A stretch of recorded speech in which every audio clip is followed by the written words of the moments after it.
The library occupied an entire building on one side of Bilbobio. The library occupied an entire building on one side of Bilbolib. The library occupied an entire building on one side of Bilbolio.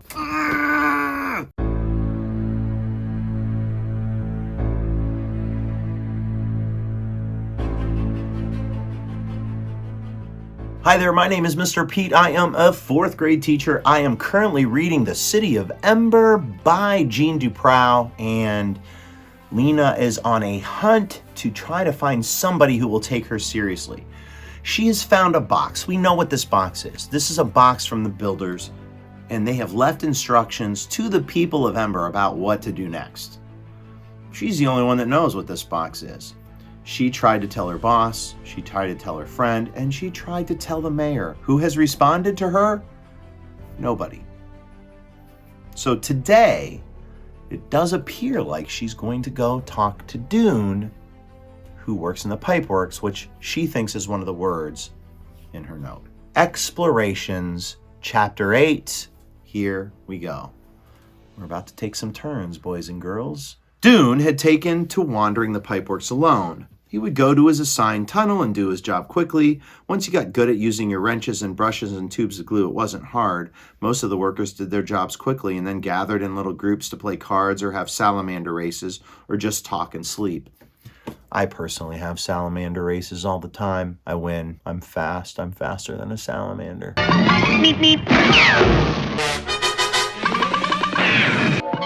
Meep, meep. Meep, meep. Meep, meep. Meep, meep. Meep, meep. But Dune didn't care about any of that. If he was going to be stuck in the pipeworks, he would at least not waste the time he had. Since the long blackout, everything seemed more urgent than ever. Whenever the lights flickered, he was afraid the ancient generator might be shuddering to a permanent halt. So while the others lounged around, he headed out toward the edges of the pipeworks to see what he could see. Pay attention, his father had said, and that's what he did. He followed his map when he could, but in some places the map was unclear. There were even tunnels that didn't show up on the map at all. To keep from getting lost, he dropped a trail of things as he walked, washers, bolts, pieces of wire, whatever he had in his tool belt, and then he picked them up on his way back. You can see how smart Dune is. He's just a smart dude. And Lina seems to be smart too, so I'm not sure why everyone else doesn't seem that way. Dune's dad seems fairly smart, Mrs. Murdo, and Clary from the greenhouses. But we'll see if this continues. His father had been at least a little bit right. There were interesting things in the pipeworks if you paid attention. Already he had found 3 new crawling creatures, a black beetle the size of a pinhead, a moth with furry wings, and the best of all, a creature with a soft, shiny body and a small spiral-patterned shell on its back. Just after he found this one, while he was sitting on the floor watching in fascination as the creature crept up his arm, a couple of workers came by and saw him. They burst into laughter. "It's Bug Boy," one of them said. "He's collecting bugs for his lunch." Enraged, Dune jumped up and shouted at them. His sudden motion made the creature fall off his arm to the ground, and Dune felt a crunch beneath his foot. The laughing workers didn't notice. They tossed a few more taunts at him and walked on, but Dune knew instantly what he'd done. He lifted his foot and looked at the squashed mess underneath. Unintended consequences, he thought miserably.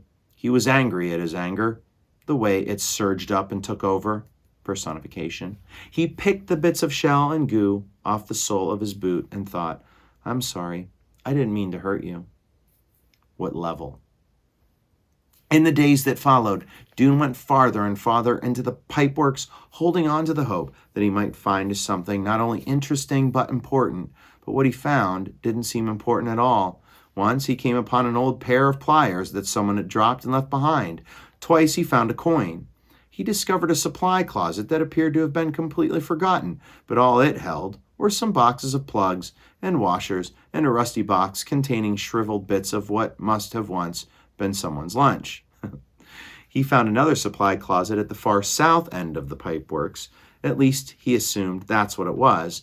It was at the end of a tunnel with a rope strung across it. A sign hanging from the rope said, "Caved in, no entry."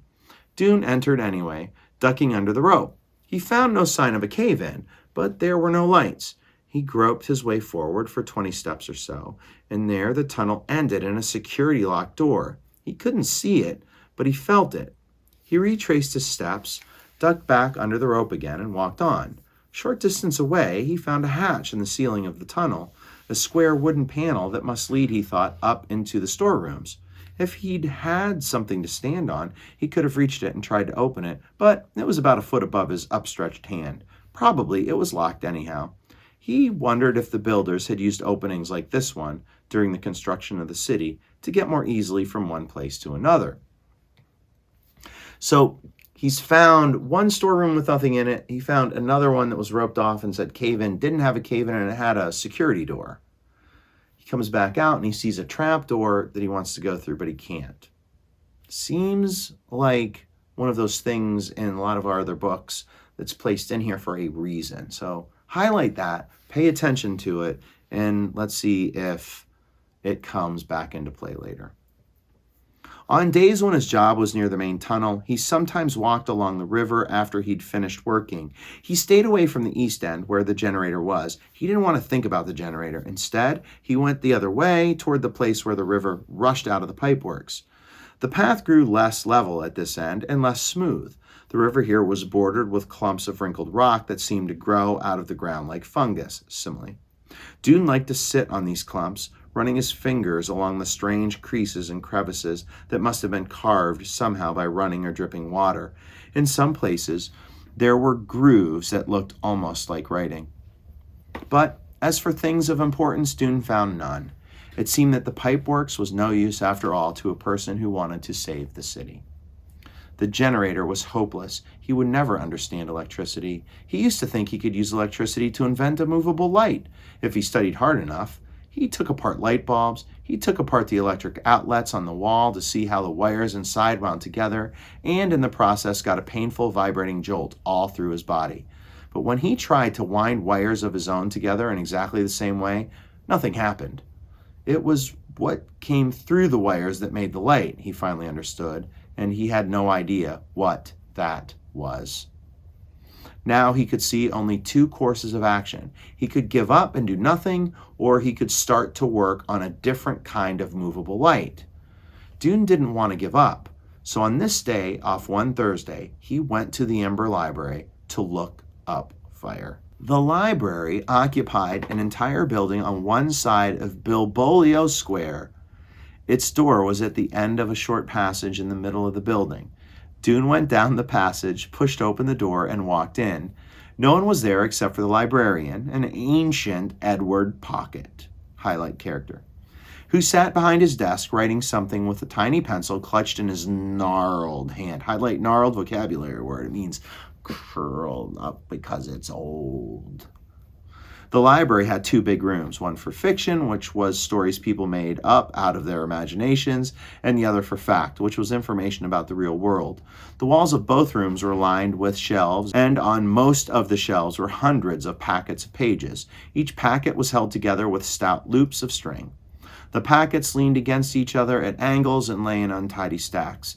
Some were thick and some were so slim that only a clip was needed to hold them together. The pages of the oldest packets were yellowed and warped, and their edges were uneven rows of ripples. These were the books of Ember, written over the years by its citizens. They contained in their close-written pages much that was imagined and everything that was known.